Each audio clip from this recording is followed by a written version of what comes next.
Bahubali ಚಿತ್ರದಿಂದಲೇ S Rajamouli ಅವರು fan India ಸಿನಿಮಾಗಳಿಗೆ ದಾರಿ ಮಾಡಿಕೊಟ್ಟಿದ್ರು. ಆಮೇಲೆ ತ್ರಿಬಲ್ ಆರ್ ಚಿತ್ರಕ್ಕೆ ಆಸ್ಕರ್ ಗೆಲುವು ತಂದುಕೊಟ್ಟು ಭಾರತೀಯ ಚಿತ್ರರಂಗವನ್ನ ಅಂತಾರಾಷ್ಟ್ರೀಯ ಮಟ್ಟಕ್ಕೆ ತಲುಪಿಸಿದ್ದಾರೆ. ಇದನ್ನು ನೋಡಿ ಇನ್ನೂ ಅನೇಕ ಚಿತ್ರಗಳು ಫ್ಯಾನ್ ವರ್ಲ್ಡ್ ಲೆವೆಲ್ನಲ್ಲಿ ನಿರ್ಮಾಣವಾಗ್ತಾ ಇದೆ.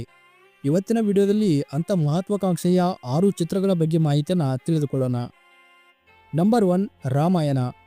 ಇದು ಇಂದಿನ ಕಾಲದ ಭಾರತೀಯ ದೊಡ್ಡ ನಿರೀಕ್ಷೆಯ ಚಿತ್ರವಾಗಿದೆ. ನಿತೇಶ್ ತಿವಾರಿ ಅವರ ನಿರ್ದೇಶನದಲ್ಲಿ ಬರುವ ಈ ಚಿತ್ರದಲ್ಲಿ ರಣಬೀರ್ ಕಪೂರ್ ಅವರು ರಾಮನಾಗಿ, ಸಾಯಿ ಪಲ್ಲವಿ ಅವರು ಸೀತೆಯಾಗಿ ಹಾಗೂ ಕನ್ನಡದ ರಾಕಿಂಗ್ ಸ್ಟಾರ್ ಯಶ್ ಅವರು ರಾವಣನಾಗಿ ಕಾಣಿಸಿಕೊಳ್ಳಲಿದ್ದಾರೆ. ಈ ಚಿತ್ರಕ್ಕೆ ಸುಮಾರು 4,000 ಕೋಟಿ ರೂಪಾಯಿ ಬಜೆಟ್ ನಿಗದಿಯಾಗಿದೆ. ಹೌದು, ಇದು ಹಲವಾರು ಹಾಲಿವುಡ್ ಚಿತ್ರಗಳಿಗಿಂತ ದುಬಾರಿಯಾಗಿದೆ. ಮೊದಲ ಭಾಗ 2026ರ ದೀಪಾವಳಿಯಲ್ಲಿ ಬರಲಿದ್ದು, ಎರಡನೆಯ ಭಾಗ 2027ರ ದೀಪಾವಳಿಗೆ ಬಿಡುಗಡೆಯಾಗಲಿದೆ. Number 2, SSMB29. ತ್ರಿಬಲ್ ಆರ್ ನಂತರ ರಾಜಮೌಳಿಯವರ ಮುಂದಿನ ದೊಡ್ಡ ಪ್ರಾಜೆಕ್ಟ್ ಎಂದರೆ ಅದು SSMB29 ಆಗಿದೆ. ಅದರಲ್ಲೂ ಅರಣ್ಯ ಹಿನ್ನೆಲೆ ಹೊಂದಿರುವಂತಹ ಸಾಹಸಮಯ ಆಕ್ಷನ್ ಕಥೆ ಇದಾಗಿದ್ದು, ಮಹೇಶ್ ಬಾಬು ಅವರು ನಾಯಕನಾಗಿ ನಟಿಸುತ್ತಿದ್ದಾರೆ. ಜೊತೆಗೆ ಪೃಥ್ವಿರಾಜ್ ಸುಕುಮಾರನ್ ಹಾಗೂ ಪ್ರಿಯಾಂಕಾ ಚೋಪ್ರಾ ಅವರು ಪ್ರಮುಖ ಪಾತ್ರದಲ್ಲಿ ಕಾಣಿಸಿಕೊಳ್ಳಲಿದ್ದಾರೆ. Number 3, spirit.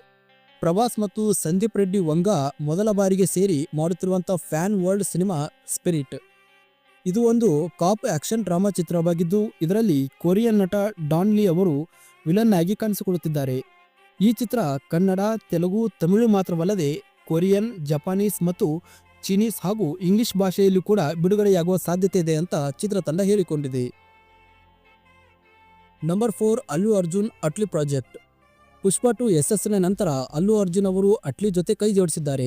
ಸನ್ ಪಿಕ್ಚರ್ ನಿರ್ಮಾಣ ಮಾಡುತ್ತಿರುವ ಈ ಚಿತ್ರದಲ್ಲಿ ಅಲ್ಲು ಅರ್ಜುನ್ ಅವರು 3 ವಿಭಿನ್ನ ಪಾತ್ರಗಳಲ್ಲಿ ಕಾಣಿಸಿಕೊಳ್ಳಲಿದ್ದಾರೆ ಅಂತ ಗಾಸಿಪ್ ಹರಡಿಕೊಂಡಿದೆ.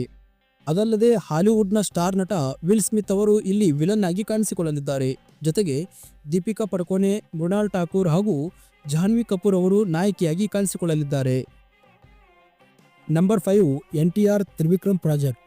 ಇತ್ತೀಚೆಗಷ್ಟೇ ಘೋಷಣೆಗೊಂಡಂತ ಮತ್ತೊಂದು ದೊಡ್ಡ ಚಿತ್ರ ಎಂದರೆ ಅದು NTR ಮತ್ತು ತ್ರಿವಿಕ್ರಮ್ ಕಾಂಬಿನೇಷನ್ನ ಗಾಡ್ ಆಫ್ ವಾರ್ ಚಿತ್ರವಾಗಿದೆ. ಇದು ದೇವತಾ ಕಥೆಯ ಆಧಾರಿತ ಮೈಥಾಲಜಿಕಲ್ ಎಪಿಕ್ ಚಿತ್ರವಾಗಿದೆ.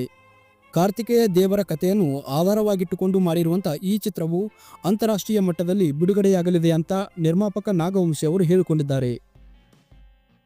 ನಂಬರ್ 6, ಅಮೀರ್ ಖಾನ್ ಮತ್ತು ಲೋಕೇಶ್ ಕನಕರಾಜ್. 2026ರಲ್ಲಿ ಬರುವ ಇನ್ನೊಂದು ದೊಡ್ಡ ಚಿತ್ರ ಎಂದರೆ ಅದು ಅಮೀರ್ ಖಾನ್ ಮತ್ತು ಲೋಕೇಶ್ ಕನಕರಾಜ್ ನಿರ್ದೇಶನದ ಸೂಪರ್ ಹೀರೋ ಕಥೆ.